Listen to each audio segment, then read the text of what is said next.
Hello বন্ধুরা, welcome to my page. তো চলে এলাম ছোট্ট একটা ভিডিও নিয়ে তোমাদের জন্য। তো কদিন আগে গিয়েছিলাম লাটাগুড়ি ঘুরতে, তো সেটারই ভিডিও তোমাদের সাথে আমি শেয়ার করছি। তো তোমরা কে কে লাটাগুড়ি ঘুরতে গিয়েছিলে অবশ্যই কমেন্ট করে জানিও। আর আমরা যাচ্ছিলাম 15 আগস্টে ঘুরতে।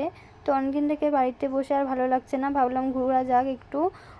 মানে বাড়িতে একদমই বোরিং হয়ে যাচ্ছি, আর সবাইকে ঘুরতে যেতে দেখে আরোই মন ভালো লাগছে না যে একটু ঘোরাঘুরি করতে হবে। তো যাই হোক, আমরা ওর জন্য বেরিয়ে পড়লাম ঘোরার জন্য। তো একটু দূরেই, মানে সামনে তো অনেকেই যাই, সেই জন্য ভাবলাম একটু দূরেই ঘোরা যাক। সেজন্য আমরা সবাই মিলে ঠিক করলাম লাটাগুড়ি যাব। তো আমার দিদি আর দাদাভাইয়ের প্ল্যানিং করলো, আমরা রেডি যাওয়ার জন্য। তো আমরা তারপর শুরু করে দিলাম যাওয়া। তো সকাল সকাল রেডি হয়ে বেরিয়ে পড়লাম যাওয়ার জন্য। তো এটা ছিল সেবকের রাস্তা, তো সেবকের রাস্তা দিয়ে আমরা যাচ্ছিলাম লাটাগুড়ি। তো সেবকের কিছুটা দূরে ছিল একটা রেস্টুরেন্ট, তো আমরা সেখানে ঢুকেই আগে খাওয়া দাওয়া করে নিলাম, কারণ অনেকটা দূর যেতে হবে, তো সেই জন্য খাওয়া দাওয়াটা করে নেওয়াটাই ভালো। সেজন্য আমরা আগে খাওয়া দাওয়া করে নিলাম। বাঙালিদের তো নিয়মই আছে, আগে পেট পূজা তারপরে ঘোরা। পেট যদি ফাঁকা থাকে তাহলে ঘোরাও কোনো মজা নেই, কারণ মাথা ব্যথা করবে, মাথা ঘোরাবে, এইসবই হবে। আর ছেলেরা তো তাও মানে সহ্য করে থাকবে কি তা, কিন্তু মেয়েরা সহজে পারে না।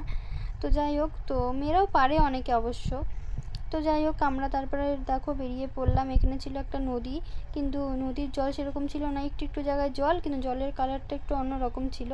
তো তারপরে এই জায়গাটা দেখো কি সুন্দর, একটা জায়গায় মানে কিছু কিছু জায়গায় আলো, কিছু কিছু জায়গায় ছায়া আছে, কি সুন্দর সুন্দর, মানে ভালো লাগছিলো। এখানে ফটো তুললেও ভালো লাগতো, বাট আমাদের টাইম ছিল না বলে আমরা তুলিনি। এরপর আমরা ওখানে একটা মহাকাল মন্দির ছিল, তো অনেকেই দেখি ওখানে জল ঢালছিল, বাট আমরা যেহেতু খেয়ে দিয়ে গেছিলাম সেই জন্য আর জল ঢালিনি, আমরা ওখানে ঢুকেই প্রণাম করে বেরিয়ে পড়েছিলাম, না হলে অনেকটা লেট হয়ে যাবে।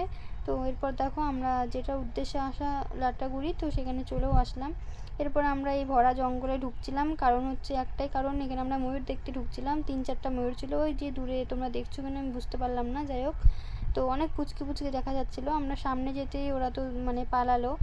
তো যাই হোক, তারপর আমরা ঢুকে পড়লাম রিসোর্টে। তো এই রিসোর্টটার নাম ছিল গ্রিন লেমন। তোমরা যদি আসতে চাও অবশ্যই চলে এসো। তো রিসোর্টটা খুবই সুন্দর, ভালো লাগলো, কিন্তু আমরা সেরকম ফটো তুলতে পারিনি এই রিসোর্টটাতে, আমাদের অনেকটা লেট হয়ে গেছিলো ঢুকে।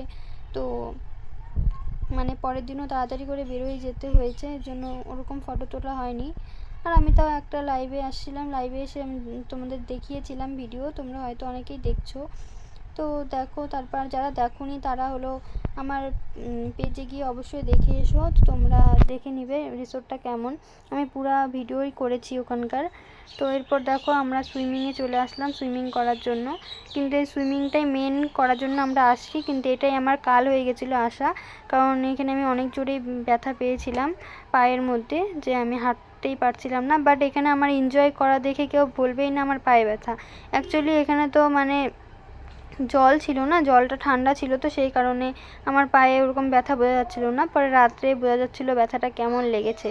তো এখানে গান হচ্ছিলো তোদের জ্বলবে আমার তাতেই চলবে। তো ভিডিওটা ভালো লাগলে লাইক কমেন্ট করে দিও।